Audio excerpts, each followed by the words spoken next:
আমি এমন এক সমাজ ব্যবস্থার স্বপ্ন দেখছি যেই সমাজে ভাই ভাই মিলে থাকবে। আজ পর্যন্ত যতগুলো বিচারে হাত দিয়েছি, দেখতে গিয়ে বারবার দেখি আপন পেটের এক মায়ের পেটের ভাই। ওই দিন এক বিচার করতে বসেছিলাম চরসামাইলে, 35 বছর ধরে ভাইয়ের সাথে ভাইয়ের জমির সমস্যা। যার মানে 35 বছর যদি জমির সমস্যা থাকে, তাহলে ভাই ভাইয়ের 35 বছরের বন্ধনের সমস্যা। আমি তো ওই সমাজ দেখতে চাই না যে আপন পেটের মাই 35 বছর জমির জন্য ভাই ভাইয়ের দিকে তাকাবে না, ভাই ভাইয়ের সাথে কথা বলবে না, ভাই ভাইয়ের কাঁধের উপরে হাত দিয়ে একটাবার জিজ্ঞাসা করবে না, ও ভাই তুমি কেমন আছো? আরে বড় ভাই তো বাবার জায়গায়, বাবা না থাকলে ছোট ভাই বড় ভাইয়ের জায়গায় আশ্রয় নেয়। বাবার জায়গা রসুল তাকে দিয়েছে, কোরআন তাকে দিয়েছে। আজকে সেই জমির কাগজ আর সেই জমির জন্য ছোট ভাই বড় ভাইয়ের সাথে 35 বছর ধরে কথা বলে না, ঠিক মতো আচরণ করে না। ছোট ভাই বড় ভাই ছোট ভাইকে সেই স্নেহ দেয় না। আমি এই সমাজ আমি দেখতে চাই না। এই সমাজ যতদিন থাকবে আমি হানজালা রাতের বেলা ঘুমাবো না, আমি হানজালা রাতের বেলা ঘুমাতে চাই না। আমি ওই সমাজ ব্যবস্থা দেখতে চাই 35 বছর নয়, একদিনও এমন জীবনের যাবে না যে তার আপন ভাইয়ের সাথে রাগ করে কথা বলে নাই, একদিনও সেই মা রাগ করে তার স্বামীর সাথে কথা বলে নাই, একদিনও সেই বোন রাগ করে তার স্বামীর সাথে কথা বলে নাই। আমি এরকম এক সমাজ ব্যবস্থা দেখতে চাই যেখানে অন্যায় থাকবে না, অবিচার থাকবে না, দুর্নীতি থাকবে না, রাগারাগি থাকবে না, হানাহানি থাকবে না, মারামারি থাকবে না। এমন এক সমাজ না দেখা পর্যন্ত আমি থামবো না, আমাকে কেউ থামাতে পারবে না।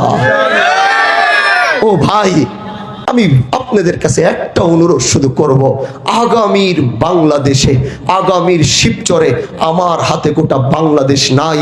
যদি থাকতো দেখিয়ে দিতাম কিভাবে দেশ পরিবর্তন করতে হয়, দেখিয়ে দিতাম কিভাবে সমাজ পরিবর্তন করতে হয়। কিন্তু আল্লাহ পাক আমাকে ছোট্ট একটা থানা, যেখানে মাত্র 10 লক্ষ মানুষের বসবাস হয়তো আছে, এর মধ্যে অনেক বিদেশি মানুষ আছে, স্থায়ী হয়তো 7-8 লাখ 9 লাখের মতো মানুষ বসবাস করে।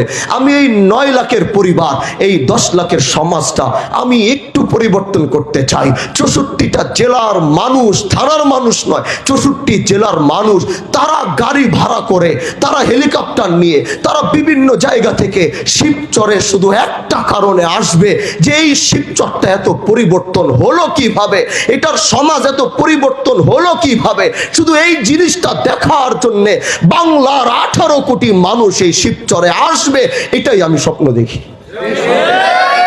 ও ভাই, আমি আপনার জন্য এসেছি, আপনার হক প্রতিষ্ঠা করার জন্য এসেছি, আপনার পাশে পিলারের মতো দাঁড়িয়ে থাকার। ঢাল যুদ্ধের ময়দানে দেখবেন এরকম ঢাল ব্যবহার করত তীর থেকে বাঁচানোর জন্য।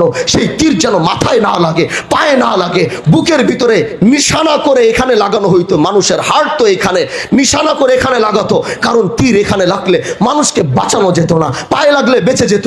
এই জন্য সেগুলা মোকাবেলা করত ঢাল দিয়ে, লোহার ঢাল দিয়ে, এভাবে এক একটা মোকাবেলা করত। আল্লাহর কসম, ওই রবের কসম করে বলছি, আমি হানজালা আপনার সেই ঢাল এসেছি। ব্যথা আসবে আমার গায়ে লাগুক, অন্যায় অবিচার আসবে আমার গায়ে লাগুক, আমি সব আপনার জন্য বরদাস্ত করার মতো সেই হিম্মত আর সেই ক্ষমতা আর সেই সাহস নিয়ে আপনার কাছে এসেছি। ও ভাই আমার, ও শিবচরের মুরব্বীরা আমার, ও হাজি শরিয়াতুল্লাহর রুহানি সন্তানেরা আমার, ও পীর দুদু মিয়ার মুহাব্বতের মানুষরা আমার, ও শরফুদ্দিন আহমদ জোনায়েদ সাহেব রহমাতুল্লাহ আলাইহির ভাইরা আমার, আমি আপনাদের কাছে আর কিছু চাই না। এ যুবক, বলো তোমরা আমার সাথে থাকবা কিনা? বলো। এ মুরব্বী চাচা, আপনারা বলেন আমার সাথে থাকবেন কিনা?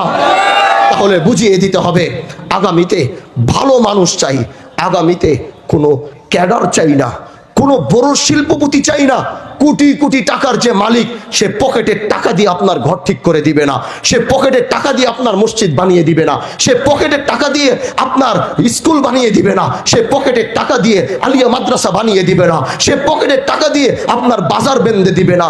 রাষ্ট্র রয়েছে, আমরা যে ট্যাক্স দেই, আমাদের ট্যাক্সের টাকার পাহাড় হয়ে যায়। সেটা যদি সুন্দরভাবে বন্টন হয়, তাহলে এই দেশের কোনো স্কুলের কমপ্লেন থাকবে না, কোনো মাদ্রাসার কমপ্লেন থাকবে না, কোনো বাজার ঘাটের কমপ্লেন থাকবে না, কোনো গরিবের কমপ্লেন থাকবে না।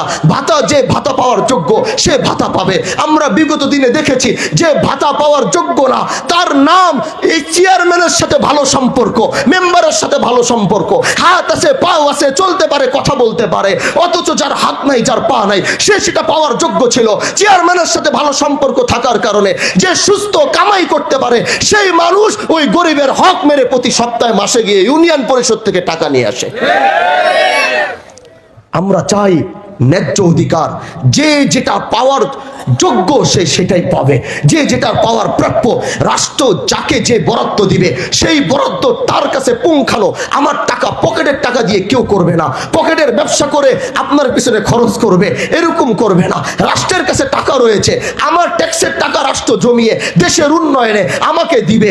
যদি সেটা 100% এলাকায় ব্যবহার করা যায় তাহলে কোনো মানুষের, কোনো গরিবের কোনো অভিযোগ থাকবে না। ও বন্ধু আমার, এজন্য বলতে চাই, আপনি যখন এই আমানতটার খেয়ানত করবেন, আপনি যখন এই আমানতটাকে পূর্ণাঙ্গভাবে আদায় না করে রাতের আধারে একদিনের টাকার লোভে, একদিনের টাকা, মাত্র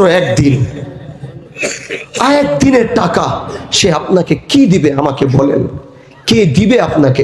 গত 55 বছর এখানে কে আছেন এমপি সাহেবের সাথে হাত মিলাইতে পারছেন, ভালো মতো বুকটা মিলাইয়া তার সাথে 10 মিনিট কথা বলতে পারছেন? আমি দেখতে চাই এরকম একজন মানুষ আমাকে দেখান। কিন্তু আমরা আপনাদেরকে কি বলতে চাই জানেন? আমরা হজরতে ওমরের সেই কাঠামোটা আবার এই 2025-2026-এ আমরা হজরতে ওমরের কাঠামোটা ফেরত নিয়ে আসবো। এই জন্য এমনি বলি নাই গোটা দেশের মানুষ শিবচরে আসবে, কারণ শিবচর থাকবে দেশের রোল মডেল, শিবচর থাকবে এই দেশের অন্যতম একটা থানার নাম। কি জন্য থাকবে জানেন? কারণ এই দেশে যে আগামীতে নেতৃত্ব আসনে আসবে সে রাতের আধারে মুখ পেঁচিয়ে আপনার বাড়ির সামনে দরজা ধাক্কা দিয়ে রাতে 1:30 বাজে আপনাকে ঘুম থেকে উঠিয়ে জিজ্ঞাসা করবে আপনার কি প্রয়োজন, আপনার কি লাগবে, আপনি বলেন। আমরা আগামীতে এইটাই দেখতে চাই, আমরা আগামীতে এটা দেখতে চাই। 55 বছরে যার সাথে হাত মিলাতে পারেন নাই, যার সাথে বুক মিলাতে পারেন নাই, সে রাতে আল্লাহর কসম করে বলছি, উস জাত কি কসম খা কর ভি কহ সকতা হু, আল্লাহর জাত আর সিফাতের কসম খাচ্ছি যিনি আমাদেরকে বাঁচিয়ে রাখছেন, এরকম নেতৃত্ব আসন দিতে চাই। এমপি আপনার বাড়ি খোঁজ খবর নিয়ে এলাকায় আসলো কারা দরিদ্র, এলাকায় আসলো কারা সমস্যায়, কারা ভুগছে, রাতের 3টা বাজে 1:30 বাজে মুখ পেঁচিয়ে ফোর্স নিয়ে নয়, বিশ্বস্ত কিছু মানুষ সাথে নিয়ে আপনার বাড়ির দরজা ধাক্কা দিয়ে আপনার সমস্যার সমাধান সেই রাতের 1:30 বাজে আপনার উঠানে আপনার ঘরে বসে করে যাবে। এরকম বাংলাদেশ আর এরকম শিবচরের স্বপ্ন কি দেখেন? বলেন, এরকম শিবচরের স্বপ্ন দেখেন কিনা? তাহলে খারাপ মানুষ এক রাতের বিনিময়, এক টাকার বিনিময়, এক 5,000-এর বিনিময় আর এক 10,000-এর রাতের বিনিময় সকালে যে আমানতে সিলটা যা মারবেন ওইটা চিন্তা করে মারবেন। কে আপনার হক বুঝিয়ে দিতে পারবে? কে 5 বছর আপনার পাশে দাঁড়াতে পারবে? কার দুয়ারে গিয়ে দরজায় দাঁড়িয়ে আপনি তার সাথে দেখা করে বলতে পারবেন? কে আপনার কাছে এসে আপনার সমস্যার কথা চিন্তা করবে, দেখবে? পর্দার আড়ালের মা বোনদেরকেও বলছি, আপনার হক আদায় এটা আমাদের প্রতিজ্ঞা, এটা আমাদের উম্মিদ, এটা আমাদের চাওয়া। আপনার হক আদায় এটা আমাদের অঙ্গীকার। যদি আল্লাহ পাক তৌফিক দেয় আগামীতে এরকম ভাবেই আমাদের সমাজ ব্যবস্থা পরিবর্তন করতে হবে। পারবো তো ইনশাআল্লাহ?